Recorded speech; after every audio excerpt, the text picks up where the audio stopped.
মুসলমান ভাইরা আমার কথাগুলি ভালো করে বুঝবেন। জবানের কি পরিমাণে মূল্য, জবানের কি পরিমাণে দাম। আল্লাহর পয়গম্বর বিশ্বনবীর একজন সাহাবী উকবা ইবনে আমির রাদিয়াল্লাহু তাআলা আনহু একদিন বিশ্বনবীকে ডাক দিয়ে বলে, পয়গম্বর শোনেন, নাজাত কিসে, কোন আমল করলে নাজাত পাওয়া যায় একটু আমারে বলেন। সঙ্গে সঙ্গে আল্লাহর পয়গম্বর বিশ্বনবী তাকে একটা মেসেজ দিলেন, বললেন, শোনো, আমলিকা আলাইকা লিসানাক, আমলিকা আলাইকা লিসানাক, তুমি তোমার জবান কন্ট্রোল করো, তুমি তোমার জবান কন্ট্রোল করো। যদি তুমি তোমার জবান কন্ট্রোল করতে পারো তাহলে অবশ্যই আল্লাহ পাক তোমাকে নাজাত দিয়া দিবে। আর একজন সাহাবীর কথা বলি, হযরত মুআয ইবনে জাবাল রাদিয়াল্লাহু তাআলা আনহু নিজেই বলেন, আমি একদিন বিশ্বনবীর সঙ্গে কোন একটা সফরের মধ্যে ছিলাম। বিশ্বনবীকে একান্ত পেয়ে জিজ্ঞেস করলাম, ইয়া রাসূলুল্লাহ, আখবিরনি বিআমালিন ইউদখিলনিল জান্নাতা ওয়া ইউবাইদিনি আনিন নার। ওগো বিশ্বনবী, আমাকে এমন একটা আমল শিক্ষা দান করেন, আমাকে এমন একটা আমল শিক্ষা দান করেন যেই আমলটা করলে আমি জান্নাতে ঢুকতে পারি, জাহান্নাম থেকে অনেক দূরে থাকতে পারি। এমন একটা আমলের কথা বলেন। সঙ্গে সঙ্গে আল্লাহর পয়গম্বর বিশ্বনবী তাকে অনেক নসিহত করলেন। এরপরে বললেন, আলা উখবিরুকা বিমালাকি যালিকা কুল্লিহি, আলা উখবিরুকা বিমালাকি যালিকা কুল্লিহি। এ মুআয ইবনে জাবাল, শোনো, আমি কি তোমাকে মূল কথা বলবো নাকি? আমি কি তোমাকে মূল কথা বলবো? কুলতু বালা ইয়া নবিয়াল্লাহ। মুআয ইবনে জাবাল রাদিয়াল্লাহু তাআলা আনহু বললেন, ও রাসূল, বলেন না, মূল কথাই বলেন। সঙ্গে সঙ্গে আল্লাহর পয়গম্বর ফাআখাযা বিলিসানিহি, বিশ্বনবী সঙ্গে সঙ্গে তার জিহ্বাকে টান দিয়া ধরলেন, জবানকে টান দিয়া ধরলেন, আর বললেন, এ মুআয ইবনে জাবাল, শোনো, জবানকে কন্ট্রোল করো, জবানকে কন্ট্রোল করো, জবানকে কন্ট্রোল করো। মুআয ইবনে জাবাল রাদিয়াল্লাহু তাআলা আনহু তখন বিশ্বনবীকে জিজ্ঞেস করলেন, ও গো পয়গম্বর, এই জবানের কারণেও কি আমাদেরকে জিজ্ঞেস করা হবে নাকি? আল্লাহর পয়গম্বর সঙ্গে সঙ্গে বললেন, আরে মুআয, তুমি আবার কি বলো, শোনো। এ মুআয, তুমি শোনো, এই জবানের কামাই তো মানুষদেরকে অধমুখী করে জাহান্নামের মধ্যে নিক্ষেপ করে দিয়া দিবে। এই জবানের কামাই, এই জবানের ইনকাম মানুষদেরকে অধমুখী করে জাহান্নামের মধ্যে নিক্ষেপ করে দিয়া দিবে।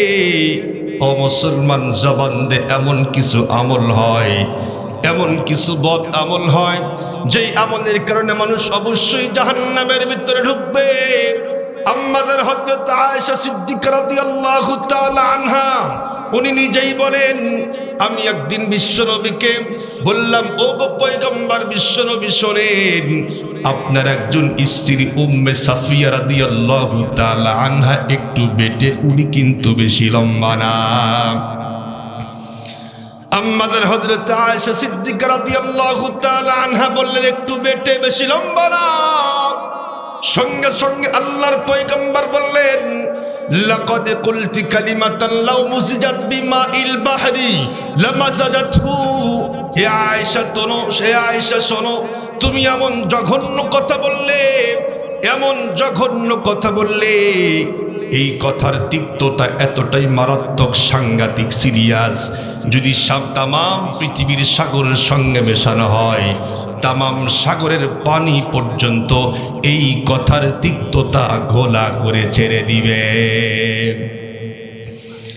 মুসলমান ভাইরা আমার কথাগুলি খুব ভালো করে বুঝেন।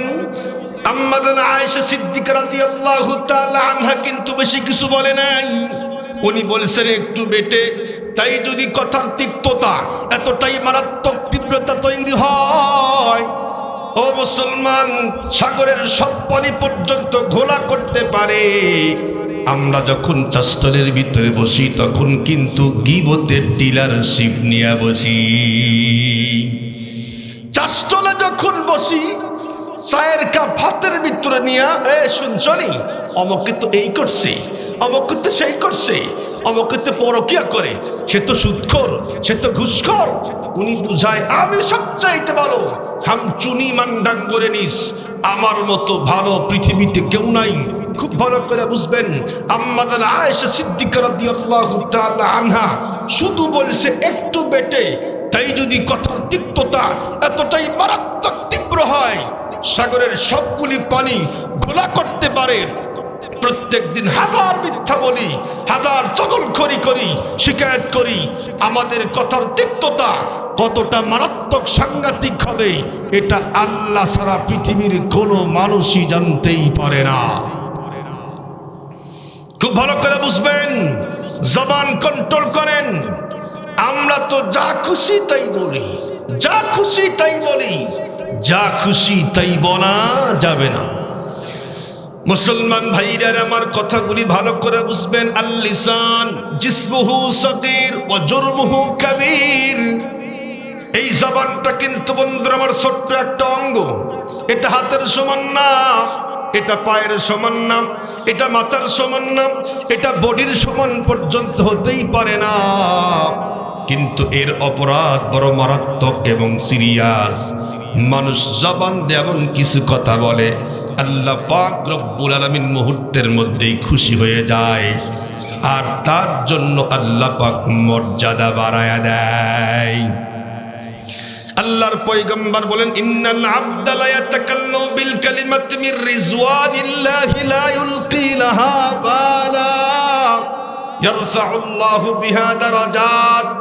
মানুষ জবান দিয়ে এমন কিছু কথা বলে, কি বললাম তার দিকে কোনো ভ্রুক্ষেপই নাই, অথচ এমন কিছু কথা বললাম আমার আল্লাহ পাক রব্বুল আলামিন খুশি হয়ে গেল, আর আমার আপনার জন্য মর্যাদা বেড়ে গেল। وإن العبد لا يتكلم بالكلمة من سخط الله لا يلقي لها بالا يهدي بها في جهنم। আবার মানুষ এই জবান দিয়া এমন কিছু কথা বলে, কি বললাম তার দিয়ে কোনো ভ্রুক্ষেপই নাই, অথচ এমন কিছু কথা বলে ফেললাম যার কারণে আল্লাহ পাক মুহূর্তের মধ্যেই নারাজ হয়ে গেল, আর আমার আপনার জন্য জাহান্নাম ওয়াজিব হয়ে গেল। এই জন্যই তো মুসলমান জবান দেয়া যা খুশি তাই বলা যাবে না, জবান দেয়া যা খুশি তাই বলতেই যায় না। জবান দেয়া যা খুশি তাই বললে কি হবে, এর একটা বাস্তব চাক্ষুষ মিসাল আমার থেকে নিয়ে দান। জবান দেয়া যা খুশি তাই বললে কি হয় আপনারা বলেন তো দেখি। এই যে ফেসিবাদ সরকার, লেডি ফেরাউন পালাইতে বাধ্য হয়েছে, এর তো পতন ঘটেছে। এই পতন হওয়ার মূল সূচনা কোথায় আপনাদের কি মনে আছে? উনি কি বলছিলেন? রাজাকার কইছিল। যখনই বলছে রাজাকার, সঙ্গে সঙ্গে তৌহিদি জনতার অন্তরে আঘাত লেগে রক্তের ভিতরে ঢের তরঙ্গমালা শুরু হলো, স্লোগান শুরু হয়ে গেল, তুমি কে আমি কে, রাজাকার রাজাকার। স্লোগান মিটিল আর মিছিল করতে গিয়া তারা সেনাবাহিনী মোতায়েন করলো, পুলিশ মোতায়েন করলো, র্যাব আর বিডিআর দেয় মানুষদেরকে পাখির মতো গুলি করা শুরু করলো। একজনকে মারে, 5 জন সামনে গিয়ে দাঁড়ায়, 5 জনকে হত্যা করে, 10 জন সামনে গিয়ে দাঁড়ায়। শেষ পর্যন্ত আন্দোলন চলতে চলতে শেষ পর্যন্ত টাকাল দিতে না পেরে 5ই আগস্টে দেশ ছেড়ে পালাইতে বাধ্য হয়েছে। 1 ঘন্টা পর্যন্ত সময় দেওয়া হয় নাই। মুহতারাম হাজিরিন, উনি মাঝে মধ্যেই দেখতাম সংসদে গিয়া জবান কন্ট্রোল নাই, কয় কাঁচামরিচের দাম বেশি, আরে আমরা তো কাঁচামরিচ ছাড়াই খাই। পেঁয়াজের দাম বেশি, আরে পেঁয়াজ লাগে নাকি, পেঁয়াজ ছাড়াই তো আমরা খাই। বেগুনের দাম বেশি, আমরা তো মনে করছি আল্লাহর বান্দি ডেট ফেল গাঁজা খাইয়া সংসদে গেছে। ঠিক বললাম না ভুল বললাম? শেষ পর্যন্ত জবান কন্ট্রোল নাই। আল্লামা তামাম এই আমাদের দেশের ভিতরে যুবকদের আইডল ওলামায়ে কেরামের মাথার মুকুট আল্লামা মামুনুল হককে নিয়েও বাজে মন্তব্য করেছিল। শেষ পর্যন্ত জবান কন্ট্রোল না করে জবান দেওয়া যা খুশি তাই বলা শুরু করলো। যখনই বলল রাজাকার, আল্লাহ পাক এমন আছাড় মারলেন, দেশ ছেড়ে পালাইতে বাধ্য হয়ে ভারতে দিল্লিতে গিয়া তার স্বামীর কাছে রয়ে গেছে। এই কথা কন না কে? ঠিক করলেও ঠিক, না করলে এটাই ঠিক। জবান কন্ট্রোল করেন, জবান কন্ট্রোল করেন। আমরা রাজনীতি বক্তব্য দেই না, তবে কোরআন হাদিস বলতে গিয়ে যা সেটা বলতেই হবে। খুব ভালো করে বুঝবেন। এজন্য জবান দিয়ে যা খুশি তাই বলা যাবে না। আমরা মনে করলাম জবান দিয়ে যা বলি এখানেই শেষ, আর মনে হয় মুআখাজা হবে না। না না, এটা ভাইবেনই না। এই যে বয়ান রেকর্ড হচ্ছে, মানুষের ব্রেন দিয়ে তৈরি করছে কম্পিউটার, ক্যামেরা। তাই যদি রেকর্ড হয়, ভিডিও হয়, আল্লাহ পাক যেই ব্রেন দিয়েছে, আল্লাহ পাক যেই বান্দাকে ব্রেন দিয়েছেন, ওই আল্লাহ বুঝি সুন্দর রেকর্ড ভিডিও করতে পারে না? পারে। আমরা সরকার বিরোধী মোবাইল ফোনে কথা বলতে ভয় পাই কেন? যদি সরকারের বিপক্ষে যায় আর এই কল রেকর্ড যদি ফাঁস হয়, তাহলে মামলা হামলা জেল জুলুম হতে পারে কি পারে না? অবশ্যই পারে। ছোট একটা ভূখণ্ডের প্রধানমন্ত্রী, তার বিপক্ষে কথা গেলেই যদি মামলা হামলা জেল আর জুলুম হয়, আপনারা বলেন তো দেখি, স্বয়ং আল্লাহ, আসমানের মালিক আল্লাহ তামাম পৃথিবীর প্রধানমন্ত্রীকে আল্লাহ পাক প্রধানমন্ত্রী তো ভিক্ষা দিয়েছে, সেই আল্লাহ পাকের বিপক্ষে কথা গেলে মনে হয় ফুলের মালা হবে। কথা কন না কে? এই জন্য খুব জবান সাবধান। আল্লাহ বিরোধী কথা, কোরআন বিরোধী কথা, হাদিস বিরোধী কথা, ইসলাম বিরোধী কথা, এক কথাই শরীয়ত বিরোধী কথা বললে কোশ্চেন কালেও ঈমান থাকতে পারে না, পাক্কা বেঈমান, জাহান্নামের আসামি হতে হয়। এই জন্য জবান কন্ট্রোল। জবান দিয়ে যে সমস্ত গুনাহ হয় সংক্ষিপ্ত করে বলবো। কেন? কারণ আমাকে দিছেনি, পরে আমার দোষ নেই। এখন তো মোনাজাত করে বাড়ি চলে যাবো ইনশাআল্লাহ, কিন্তু দেখেন বয়ান শুরু হলো না। এই জন্য সংক্ষিপ্ত। না না, আপনারা তো বলবেনই, কারণ মাসে একবার বয়ান শোনেন, আর প্রত্যেক দিনই বয়ান আমাদের করতে হয়। তো যাই হোক, অল্প সময় জবান দিয়ে যে সমস্ত গুনাহ হয়, মাত্র দুটি গুনাহের কথা বলেই ইনশাআল্লাহ বিদের পালা। মুসলমান ভাইরা, আমার কথাগুলি ভালো করে বুঝবেন। আমরা জবান দিয়ে যে সমস্ত গুনাহ করি, এর ভিতরে বন্ধুরা আমার, এক নম্বর ধ্বংসাত্মক গুনাহ হলো শিরকের মতো ধ্বংসাত্মক গুনাহ। যদি কোনো ব্যক্তি জবান দিয়ে শিরকের মতো ধ্বংসাত্মক গুনাহ করে, কোশ্চিন কালেও তার ঈমান আমল টিকে থাকতেই পারে না। যেমন প্রথমে বলেছিলাম, যদি কোনো ব্যক্তি বলে বাবাও সন্তান দিতে পারে, ও মুসলমান খুব ভালো করে বুঝবেন। আপনারা বলেন তো দেখি, সন্তান দেওয়ার মালিক কে?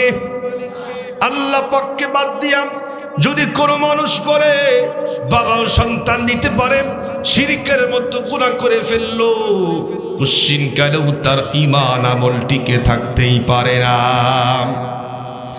এজন্যই তো আল্লাহ পাক রব্বুল আলামিন কোরআনে হাকিমের 4 নম্বর সূরা, সূরাতুন নিসা, সূরাতুন নিসা 36 নম্বর আয়াত কারিমা, 5 নম্বর পারার 3 নম্বর পৃষ্ঠার 3 নম্বর লাইনে আল্লাহ পাক বলেন, ওয়া'বুদুল্লাহা ওয়া লা তুশরিকু বিহি শাইআ। হে আমার বান্দাগণ শোনো, তোমরা কোশ্চিন কেন আমি আল্লাহ পাকের সঙ্গে অন্য কাউকে শরীক করতেই যাও না। আমার গোলামি করো, কিন্তু খবরদার আমার সঙ্গে অন্য কাউকে শরীক করো না। আমরা তো সন্তানদেরকে নসিহত করি না, অথচ প্রকৃতপক্ষে বাবা যিনি হবেন উনি কিন্তু মুসলমান। সন্তানকে নসিহত করবেন, নিজে আমল করবেন না, সন্তানকে মন্তর আমার হাতে কলমে ইসলাম শিক্ষা দিয়ে আমলের আহ্বান জানাবেন।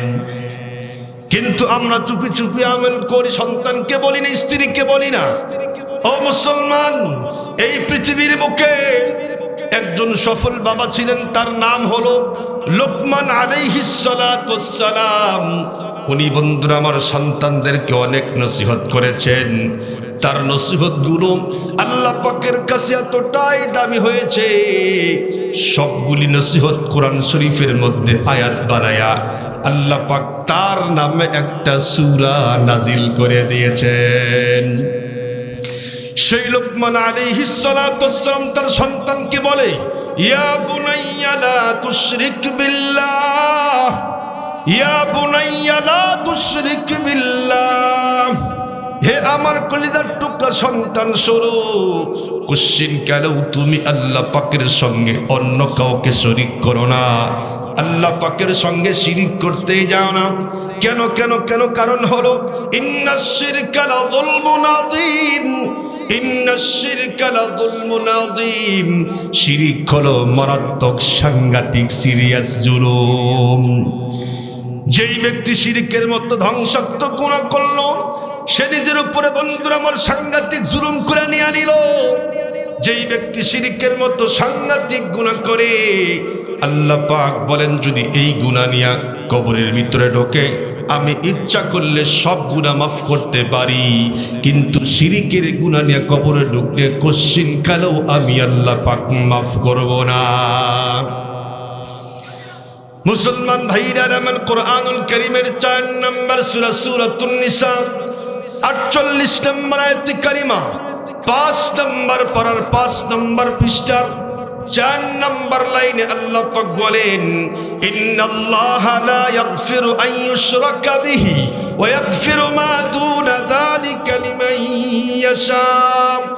হে আমার বান্দারা শোনো, আমি আল্লাহ পাক রব্বুল আলামিন ইচ্ছা করলে সব গুনাহ মাফ করতে পারি, কিন্তু শিরকের গুনাহ নিয়ে কবরের মধ্যে ঢুকতেই যায় না। আমি আল্লাহ পাক এই গুনাহ কুশ্চিন কালেও ক্ষমা করব না। শিরকের গুনাহ নিয়ে কবরের মধ্যে ঢুকলে আল্লাহ পাক কুশ্চিন কালেও ক্ষমা করতেই যাবে না। তাহলে কি করবেন? আল্লাহ পাক রব্বুল আলামিন সেটাও বলে দিয়েছেন। কোরআনুল কারীমের 5 নম্বর সূরা সূরাতুন নিসা 72 নম্বর আয়াত কারিমা 6 নম্বর পারার 19 নম্বর পৃষ্ঠার মাঝখানে আল্লাহ পাক বলেন, وقال المسيح يا بني إسرائيل اعبدوا الله ربي وربكم إنه من يشرك بالله إنه من يشرك بالله فقد حرم الله عليه الجنة ومأواه النار। এই পৃথিবীর বুকে আল্লাহ পাক রব্বুল আলামিন হযরত ঈসা পয়গম্বরকে এই পৃথিবীর বুকে পাঠিয়েছিলেন। ঈসা পয়গম্বর লম্বা টাইম সময় পর্যন্ত ইসলামের পথে তার বনি ইসরাইলের সকল মানুষদেরকে আহ্বান করেছেন। ঈসা পয়গম্বর বললেন, এ বনি ইসরাইল শোনো, আমার রব হলো আল্লাহ, তোমাদের রব হলো আল্লাহ। আপনারা বলেন তো দেখি আমাদের রবের নাম কি? যদি বলেন আমাদের রবের নাম কি? ঈসা পয়গম্বর বললেন, শোনো, আমার রব হলো আল্লাহ, তোমাদের রব হলো আল্লাহ, সেই আল্লাহ পাকের গোলামি করো, কিন্তু খবরদার আল্লাহ পাককে বাদ দিয়ে অন্য কারো গোলামি করতেই যায় না। ইন্নাহু মান ইউশরিক বিল্লাহ, যেই ব্যক্তি আল্লাহ পাককে বাদ দিয়া অন্য কারো গোলামি করে, আল্লাহ পাকের সঙ্গে অন্য কাউকে শরীক করে, শিরিক করে, আল্লাহ পাক বলেন ফাকাদ হারামাল্লাহু আলাইহিল জান্নাতা ওয়া মাওয়াহুন নার। আল্লাহ পাক বলেন শোনো, তার জন্য জান্নাত হারাম, জাহান্নাম তার জন্য ঠিকানা বানায়া দিলাম। শিরিকের গুনাহ নিয়ে কবরের মধ্যে ঢুকলে জান্নাত হারাম, জাহান্নাম তার জন্য ঠিকানা। খুব ভালো করে বুঝবেন, জাহান্নামের ভিতরে আল্লাহ পাক ঢুকায়া দিবেন, কয়দিন পর্যন্ত জাহান্নামের ভিতরে থাকতে হবে সেটাও তো আল্লাহ পাক রব্বুল আলামিন কোরআনে হাকিমের ভিতরে বলে দিলেন। কোরআনুল কারীমের 30 নম্বর পারা সূরাতুল বাইয়িনা 6 নম্বর আয়াতে কারিমা খোলেন, আল্লাহ পাক বলেন, ইন্নাল্লাযীনা কাফারু মিন আহলিল কিতাবি ওয়াল মুশরিকিনা ফি নারি জাহান্নামা খালিদিনা ফিহা উলাইকা হুম শাররুল বারিয়া নাউযু বিল্লাহ। বলেন আল্লাহ পাক বলে, শোনো, যারা আমি আল্লাহ পাকের সঙ্গে শিরিক করে আহলে কিতাব আর মুশরিক আর কাফের, এই সমস্ত মানুষকে আমি আল্লাহ পাক চিরস্থায়ী জাহান্নামের ভিতরে ঢুকায়া দিব। একবার জাহান্নামের ভিতরে ঢুকলে কোশ্চেন কেন আল্লাহ পাক বলেন তাদেরকে জাহান্নাম থেকে বাহিরে বের করা হবে না। এরপর আল্লাহ পাক বলেন, উলাইকা হুম শাররুল বারিয়া, এরাই হলো সৃষ্টির অধম নিকৃষ্ট। নাউযু বিল্লাহ। বলেন এই পৃথিবীর বুকে যতগুলি সৃষ্টিকুল আছে সবচাইতে দামি হলো মানুষ। আল্লাহ পাক বলেন, ওয়ালাকাদ কাররামনা বানি আদম, মানুষ হলো সবচাইতে দামি। আর আমরা জানি সবচাইতে নিকৃষ্ট প্রাণী হলো শূকর এবং কুকুর। আল্লাহ পাক বলেন, শোনো, যেই সমস্ত মানুষ আমি আল্লাহ পাকের সঙ্গে শিরিক করে আমাকে বাদ দিয়ে অন্য কারো গোলামি করে, আল্লাহ পাক বলেন, শোনো, এরা হলো কুকুর শুকুরের কুকুর শুকুরের থেকেও আরো নিকৃষ্ট এবং খারাপ। নাউযু বিল্লাহি মিন যালিক। আল্লাহ পাক বলেন, আমার গোলামি করবি না, অন্য কারো গোলামি করবি, আমার সঙ্গে শিরিক করবি, তোদের দাম সবচেয়ে বেশি। আমি এমন ভাবে আছাড় মারি, পদস্খলন ঘটায়া কুকুর শুকুরের থেকেও আরো নিকৃষ্ট বানায়া দেয়। মুহতারাম হাজরিন, খুব ভালো করে বুঝবেন। এখন প্রশ্ন, হুজুর, যারা শিরিকের মতো গুনাহ করে তাদের উপরে আল্লাহ পাক এত খেপা কেন? হ্যাঁ, এত রাগ কেন? আল্লাহ পাক ওপেন চ্যালেঞ্জ করলেন, সব মাফ করব, কিন্তু শিরিকের গুনাহ মাফ করতেই যাব না। একটা মেসেজ দিলে ভালো বুঝবেন। আপনারা বলেন তো দেখি, আমরা সকলেই তো যারা বিবাহ করছি, বিবাহ যারা করছি, আমরা স্ত্রীকে বেশি কিছু দেই নেই, শুধুমাত্র এক কথাই ভরণ পোষণের দায়িত্ব এটাই দিছি, এর চেয়ে বেশি কিন্তু দেই নাই। আমি আমার স্ত্রীর চোখ বানাইছি, নাক বানাইছি, কান, কিছুই তৈরি করি নাই, শুধুমাত্র ভরণ পোষণের দায়িত্ব নিয়ে দিছি। হলো এতটুকু অধিকার দেখায় এত বড় কেমনে? আমাদের প্রত্যেকের স্বামীর একটা কমন চাহিদা, আমি যা খুশি তাই করব, কিন্তু আমার স্ত্রী হয়ে আমার সামনে অন্য পর পুরুষের সঙ্গে চ্যাটিং করবা, মিষ্টি মিষ্টি আলাপ করবা, আমার তো মনে হয় পৃথিবীর কোন স্বামীর দেহে এক ফোঁটা রক্ত থাকতে বরদাস্ত করবে না, কাল্লা উড়াইয়া দিবে। এ কথা কন না কা? তুই আমার স্ত্রী, আমাকে বাদ দিয়ে অন্য কারোর সঙ্গে চ্যাটিং, কাল্লা উড়াই দিব, কাল্লা উড়াই দিব। তার মানে হলো এতটুকুন দিয়ে অধিকার এত বড়। আর আল্লাহ পাক বলে, সব তো দিলাম আইন, আলাম নাজআল লাহু আইনাইন, আমি কি চোখ দেই নাই তোদের?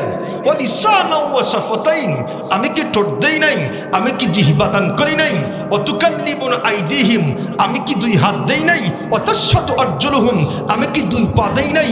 ইন্নাস সামআ ওয়াল বাসারা ওয়াল ফুআদা, কান আমি দিয়েছি, চোখ আমি দিয়েছি, অন্তর আমি দিয়েছি, মেধা মস্তিষ্ক আমি দিয়েছি, লক্ষ কোটি নিয়ামত আমি দিয়েছি, সব কিছু দিলাম আমি।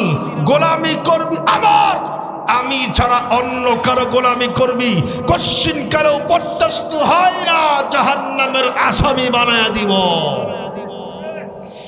আমরা এতটুকুন দিয়ে অধিকার অনেক বড় দেখাই, আর আল্লাহ বলে সব কিছু আমি, গোলামি করব কার? জোরে কোন কার? গোলামি হবে আল্লাহর। হায়াত দিয়েছে আল্লাহ, রিজিক দিয়েছে আল্লাহ, সবকিছু দিয়েছে আল্লাহ, গোলামিও হবে আল্লাহর। আল্লাহকে বাদ দিয়ে কোনো ব্যক্তি মূর্তির সামনে মাথা নত করলে আল্লাহ পাক বলেন সহ্য হয় না, জাহান্নামের কীট বানায়া দিব। আমাদের দেশে শিরিককারী আছে না নাই? হিন্দুরা প্রকাশ্যে শিরিক করে, আল্লাহকে বাদ দিয়ে 33 কোটি দেব দেবীকে পূজা করে। মুসলমানদের ভিতরেও শিরিকের গুনাহ আছে। লম্বা করতে গেলে অনেক সময়ের দরকার, এই জন্য লম্বা করব না। জবান দেও শিরিক হয়, আমলের মাধ্যমেও শিরিক হয়। এই জন্য জবান দেয়া যত গুনাহ, এর ভিতরে 1 নম্বর গুনাহ কি বললাম? শিরিকের গুনাহ করা যাবে না। এখন আর 2 নম্বর কথা। 2 নম্বর কথা হলো, আপনারা বলেন তো দেখি, আমাদের দেশের ভিতরে, সমাজের ভিতরে মিশা কথা এখন কম না বেশি? সকলেই কয় না। মিথ্যা কথা কম না বেশি? বেশি তো বেশি। মিথ্যা কথা এখন সমাজের একটা ক্যান্সার আকার ধারণ করছে। কথা বলতে গেলেই মিথ্যা বলে। বন্ধুর সঙ্গে মিথ্যা। দোস্ত কই রে তুই? মোবাইল ফোনে। কয় আমি তো আসি বাড়িতে, অথচ আছে সিরাজগঞ্জে বাজারে বসে আছে। আছে না নাই? আছে। স্ত্রীর লগে মিশা কথা, বাবার সঙ্গে মিশা কথা। মিথ্যা তো বলেই, বলতে বলতে জাগা বেজাগা নাই। ইমাম সাহেব খতিব সাহেবের সাথে মিশা কথা কয়। যেমন একটা মেসেল নেই, সকলেই না, কিছু কিছু দোকানদার। আপনারা বলেন তো দেখি, ব্যবসা করা হালাল না হারাম? হালাল। কেউ যদি মিথ্যা কথা বলে ব্যবসা করে, হালাল না থাক হারাম হয়ে যায়? হারাম হয়ে যায়। তো মিশা কথা তো কই? ইমাম সাহেব আর খতিবের লগে মিশা কথা। মনে করেন আপনাদের খতিব আব্দুল আলিম ভাই, আমার বড় ভাই, অনেক মোহাব্বত করে আমাকে। তো উনি তো এলাকার নেতা না? আপনারা কি কন? ইমাম নেতা না? নেতা নাও নাই। ইমাম হলো সবার আগে। ইমাম সাহেব যদি রুকু থেকে মাথা 5 মিনিট পরে উঠায়, আপনাদের এলাকার চেয়ারম্যান মেম্বার কি সাহস আছে যে কে দেরি করে, কে আমি আগে উঠাই? পারবে? ইমাম সাহেব 5 মিনিট থাকবে, যত বড় খেতা হও না কেন, তোমাকে 5 মিনিট পর্যন্ত মাথা নিচু করেই থাকতে হবে। শরীয়ত, ইসলাম, সমাজ তোমাকে এই অধিকারটাই নাই ইমামের আগে মাথা উত্তোলন করার। তার মানে কি বুঝলা? ইমাম সবচাইতে বড় নেতা। কিন্তু যদিও আমরা মানি না, এই আর কি, কিন্তু নেতা আসলেও নেতা। তো এই নেতা সাহেব, ইমাম সাহেব, খতিব সব গেছে দোকানে। আব্দুর রহমান ভাই, এই জিনিসের দাম কত? কয়, ও হুজুর আসছেন আপনি? মাশাআল্লাহ, আমার কি কপাল ভালো, হুজুর আমার দোকানে আসছে, বসেন চা খান। তবে যেহেতু আপনি কিনবেন, আপনার সাথে কি ব্যবসা করবো? জীবনেও না। তবে যেহেতু আমি ফিরি আনি নাই, আমিও তো কিনে আনছি, এজন্য কেনা দামি দিলাম। হুজুর 10 টাকা দিয়ে কিনছি, তো আপনার কাছে 10 টাকাই বেচলাম। এরকম আছে না মুসল্লি? ইমাম সব খুশি, মাশাআল্লাহ। আবার কথা তো কসমও করে, হুজুর আল্লাহর কসম 10 টাকা দিয়ে কিনছি, 10 টাকাই বেচলাম। ইমাম সব খুশি, আল্লাহ মাশাআল্লাহ। একটা মুসল্লি পাইছি ভক্ত, আমার কাছে ব্যবসা করলো না, লাভ করলো না, যা দিয়ে কিনছে সেটা দিয়েই বেচল। আসলে কিনছে 5 টাকা দিয়ে। কথা কন না কে? কিনছে 5 টাকা, কসমে 5 টাকা লাভ। ইমাম সাহেবের কাছে ভালো সাজলো, নিজ দিয়া মিথ্যা কথা কসম বলে 5 টাকার জিনিস 10 টাকাও বেচলো। আছে না নাই? এই এলাকায় মনে হয় নাই, আছে? পুরা দমে বলে আছে। এই যে মিথ্যা কথা ভাই, আল কিযবু উম্মুল মাআসি, মিথ্যা হলো সব পাপের মা। আপনি একটা মিথ্যা কথা বললেন, এটাকে ঢাকার জন্য আরো 20টা পর্যন্ত মিথ্যা বলতে হয়। মুসলমান ভাইরা, আমার কথাগুলি ভালো করে বুঝবেন। জবান দিয়ে যেই সমস্ত গুনাহ করি, এর ভিতরে 2 নম্বর গুনাহের নাম হলো মিথ্যা বলা।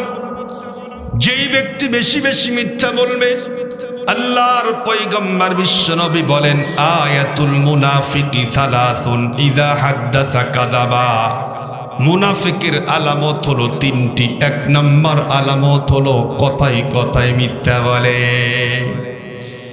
কথা বলতে গেলে শুধুমাত্র মিথ্যা বলে। যেই ব্যক্তির ভিতরে মিথ্যা কথার আলামত পাওয়া যায়, আল্লাহর পয়গম্বর বলেন মুনাফিকের 1 নম্বর আলামত তার ভিতরে পাওয়া যায়। যেই ব্যক্তি প্রকৃতপক্ষে মুনাফিক হবে, আল্লাহ পাক রব্বুল আলামিন তার ব্যাপারে আয়াতে কারিমা নাজিল করেছেন, ইন্নাল মুনাফিকিনা ফিদ দারকিল আসফালি মিনান নার। মুনাফিকের স্থান হবে একদম জাহান্নামের নিচে, মুনাফিকের স্থান হবে একদম জাহান্নামের নিচে। যেই ব্যক্তি বেশি বেশি মিথ্যা বলে তার ভিতরে মুনাফিকের তিনটা আলামতের ভিতরে এক নম্বর আলামত পাওয়া যায়। এজন্য মুসলমান মিথ্যা বলতে গেলে মুনাফিকের আলামত তার মধ্যে আছে। খবরদার কুশ্চিনকের কালেও মিথ্যা বলতেই যায় না।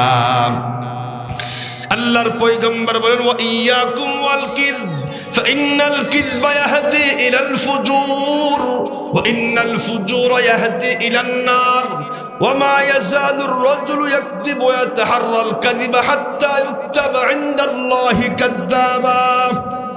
আল্লাহর পয়গম্বর বিশ্বনবী বলে, শোনো এ আমার উম্মতেরা শোনো, তোমরা কোশ্চিনকালেও মিথ্যা বলতেই যাও না। কেন?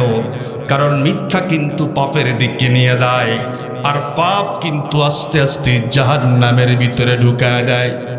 মানুষ যখন মিথ্যা বলতেই থাকে, মিথ্যা বলতেই থাকে, আর মিথ্যার অন্বেষণ করে, মিথ্যার তালাশ করে সব সময়ের জন্য, আল্লাহর পয়গম্বর বলেন, হাত্তা ইউকতাবা ইনদাল্লাহি কাযযাবা। এই লোকটার নাম এক সময় আল্লাহ পাকের খাতায় মহা মিথ্যাবাদী সাব্যস্ত হয়ে যায়। আমি আপনাদেরকে জিজ্ঞেস করি, বলেন তো দেখি, যেই ব্যক্তির নাম আল্লাহ পাকের খাতায় মহা মিথ্যাবাদী সাব্যস্ত হয়, ওই লোকটা কিন্তু কোশ্চিনকালেও জান্নাতে ঢোকার কোনো কায়দা নাই। ও মুসলমান, খবরদার, জবান দিয়ে মিথ্যা বলতেই যায় না। সামনে রমজান মাস, রোজা রেখেও কিন্তু আমরা অনেক সময় মিথ্যা বলি, কি বলি না? মিথ্যা কথা কোশ্চিনকালেও বলতেই যাব না, ইনশাআল্লাহ ইনশাআল্লাহ ইনশাআল্লাহ। তাহলে কি বলতে হবে সেটাও আল্লাহ রাসূল বললেন, ওয়া আলাইকুম বিসসিদকি ফাইন্নাস সিদকা ইয়াহদি ইলাল বিররি ওয়া ইন্নাল বিররা ইয়াহদি ইলাল জান্নাহ ওয়া মা ইয়াজালুর রাজুলু ইয়াসদুকু ওয়া ইয়াতাহাররা সিদকা হাত্তা ইউকতাবা ইনদাল্লাহি সিদ্দীকা। আল্লাহর পয়গম্বর বলে, হে আমার উম্মতেরা শোনো, তোমরা সবসময়ের জন্য সত্য বলো, সবসময়ের জন্য সত্য বলো। কেন? কারণ সত্য কিন্তু নেকির দিকে নিয়ে যায়, আর নেকি কিন্তু আস্তে আস্তে জান্নাতের ভিতরে ঢুকায়া দেয়। মানুষ যখন সত্য বলে, সত্য বলতেই থাকে আর সত্যের অন্বেষণ করে, আল্লাহর পয়গম্বর বলেন, হাত্তা ইউকতাবা ইনদাল্লাহি সিদ্দীকা।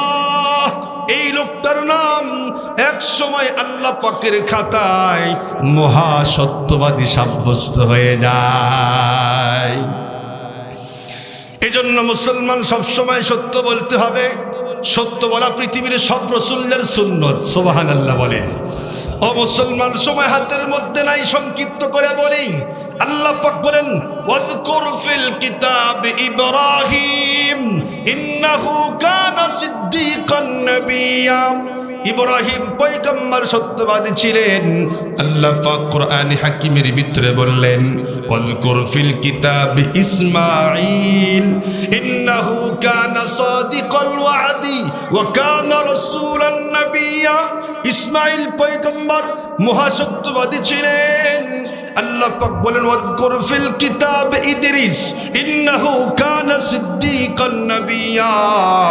ইদ্রিস পয়গম্বর মহাসত্যবাদী ছিলেন। আপনারা বলেন তো দেখি, আমাদের পয়গম্বর সত্যবাদী ছিলেন নাকি মিথ্যাবাদী ছিলেন?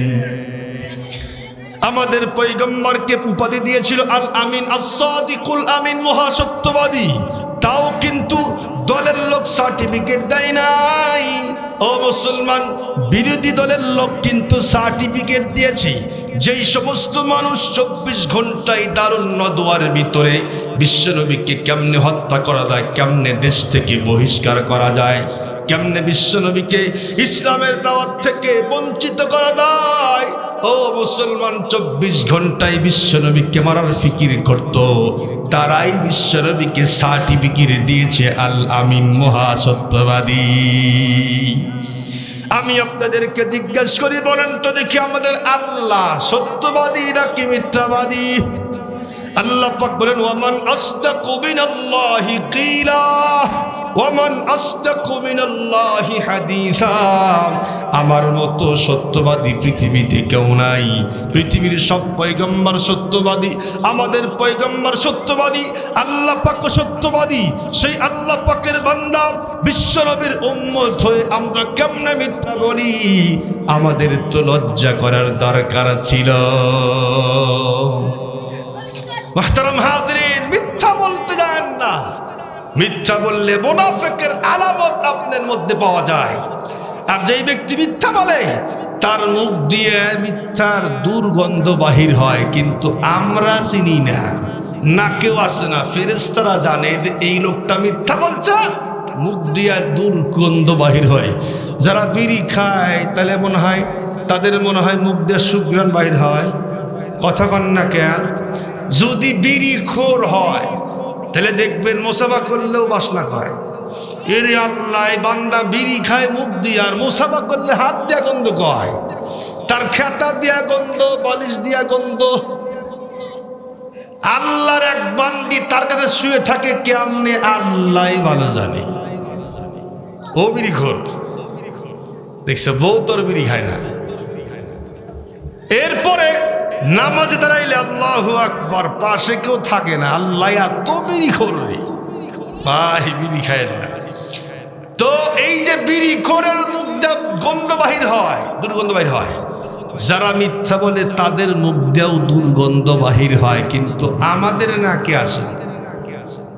মুহতারাম হাজিরিন, শেষ করে দিই নাকি বলেন? কয় না না হুজুর, কত বাদিশা আছে? একটা। হ্যাঁ হ্যাঁ ঠিক আছে। কি স্যার? বাজবো বাজবো, চিন্তা করেন না, বাজবো, একটা বাজবো ইনশাল্লাহ। তাহলে মিথ্যা বলা যাবে না।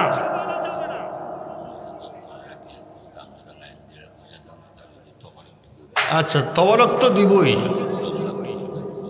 হ্যাঁ হ্যাঁ ইনশাল্লাহ। আমি জানি যে এত লোক বসে আছে আমার হজের জন্য না, তাবারকের জন্যই। ও আমি ভালো করে জানি। কিছু লোক আছে, ঠিক আছে, সব লোক না। আল্লাহর বান্দা বসে আছে, আমার দিকে তাকায় আছে, তার মানে মনোযোগ দিয়ে শুনতেছে, আলহামদুলিল্লাহ। তো সকলেই না, লোক কিছু থাকতো, কিছু ভাবতো, তবে কিছু আছে তাবারক হয় না কেন, না কি বলেন? আসে, টেনশন নাই, তাবারক নিয়ে বাড়ি যায় না কি বলেন? দাওয়াত দিয়ে দিলাম। তাইলে মিথ্যা কথা বলা যাবে না। একটা হাদিস বলবো, শেষ 5 মিনিট। আমরা সন্তানদেরকে মিথ্যা বলে ডাক দেই না অনেক সময়। যেমন এ আব্দুল্লাহ দিকে আয়, ছেলে খেলতেছে, আসে না, কয় আসে, দেখো পকেটে চকলেট, এই যে চকলেট আছে, বলে না বলে না, কয় দেখো হাতের মধ্যে কি, সন্তান খেলা বাদ দিয়ে দৌড় এসে খোলে, আব্বু দাও, আব্বু দাও। পাক্কা আসে না নাই? আহারে, আমরা দেখছি অনেক মাই কাজ করে, অনেক বাবা, অনেক দাদা পুরা হয়ে গেছে, দাঁত নাই, আব্দুল্লাহ এবার করে ডাক দে, তাও বিশালতা কয়। একটা হাদিস শোনেন, আল্লাহর পয়গম্বর বসে আছে ঘরের ভিতরে। মুসলমান ভাইরা আমার, আব্দুল্লাহ ইবনে আমির রাদিয়াল্লাহু তাআলা আনহু বলেন, দাদি উম্মি, আমার মা আমাকে ডাকলেন। আমি তাকায় দেখি বিশ্বনবী আমার ঘরের ভিতরে বসা। আমার মা আমাকে ডাকলেন, ইয়া আব্দুল্লাহ হা তাআল উতিকা শাইআন, হে আব্দুল্লাহ এদিকে আসো, আমি তোমাকে একটা জিনিস দিব। সঙ্গে সঙ্গে বিশ্বনবী তখন তাকে ডাক দিয়া বললেন, হে আব্দুল্লাহর মা, তুমি তোমার সন্তানকে যে ডাকলা, কি দেওয়ার জন্য ডাকছো? আব্দুল্লাহর মা তখন উত্তর করে, বিশ্বনবী, আমি আমার সন্তানকে একটা খেজুর দেওয়ার জন্য ডাকছি। সঙ্গে সঙ্গে বিশ্বনবী বললেন, ও আব্দুল্লাহ শোনো, আব্দুল্লাহর মা শোনো, তুমি যদি এমনিতেই ডাক্তার কিছুই না দিতা, তোমার সন্তানকে ডাক্তার কিছুই না দিতা, তাহলে তুমি আল্লাহ পাকের কাছে মিথ্যাবাদী সাব্যস্ত হয়ে যাইতা। আমরা সন্তানকে ডাকি, কিন্তু সন্তান আসে না। যেই ব্যক্তি, যেই মা আর যেই বোন আর যেই বাবা যেই দাদা আর দাদি সন্তানকে ডাকে কিন্তু আসে না, মিথ্যা বলে আসো চকলেট আছে তোমার জন্য, আসো বাবা তোমার আব্বা তোমার জন্য সদাই নিয়ে আসছে, এই জাতীয় কথা বলে বলে সন্তানকে মিথ্যা বলে কাছে ডাক দেয় আর সদাই দেয় না। আল্লাহর পয়গম্বর হাদিস অনুযায়ী তারাও আল্লাহ পাকের কাছে মহা মিথ্যাবাদী সাব্যস্ত হয়ে যায়। এজন্য সন্তানকে ডাকবো সত্য বলেই ডাকবো, একে তো মিথ্যা বলে, 2 নাম্বার হাত খোলা পরে কিছুই নাই, তার মানে ধোঁকা দিল। যেই ব্যক্তি অন্য কাউকে ধোঁকা দেয় বিশ্বনবী বলেন সে আমার উম্মতের অন্তর্ভুক্ত হতেই পারে না। মুহতারাম হাজিরিন, তাহলে 2টি আমল একটাই, জবান হেফাজতের গুরুত্ব এবং ফজিলত এটা বিষয় ছিল। জবান হেফাজত করব, জবান দিয়ে যা খুশি তাই বলবো না, শিরিকের গুনাহ করব না, মিথ্যা বলবো না, আরো আছে চগলখড়ি করব না, তুচ্ছ তাচ্ছিল্য করব না, এরপরে গীবত করব না, শিকায়ত করব না। রমজান মাস আসতেছে, এগুলোতে কিছুই করা যাবে না। রোজা শুদ্ধ হওয়ার জন্য 6 শর্ত, তার মধ্যে অন্যতম একটা জবান কন্ট্রোল। মনে আছে তো আপনাদের? এজন্য একটা ওয়াজি করলাম আর 5টা আপনাদের খতিব সাহেবের কাছ থেকে শুনে নিয়েন। তার ভিতরে হাত কন্ট্রোল, চোখ কন্ট্রোল, এরপরে কান কন্ট্রোল, এগুলো আছে। এগুলো হুজুর বয়ান ইনশাল্লাহ করবে। আমি একটা বললাম, কি কন্ট্রোল? কথা কন না, কি কন্ট্রোল?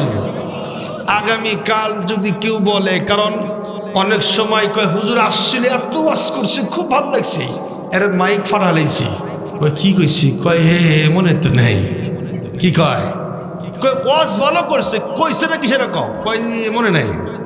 তো আমি চাচ্ছি যদি আগামীকাল কেউ জিজ্ঞাসা করে প্রধান বক্তা কি ওয়াজ করছে বলতে পারবেন তো?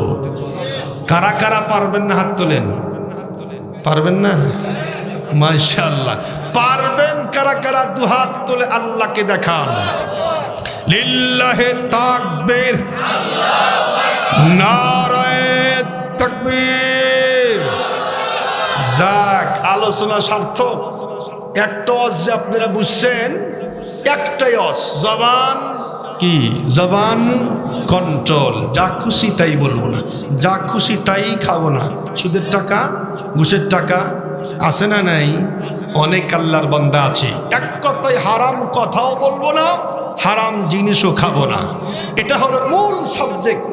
আল্লাহ পাক আমাদের সকলকেই জবান কন্ট্রোল করার তৌফিক দান করেন, আমিন।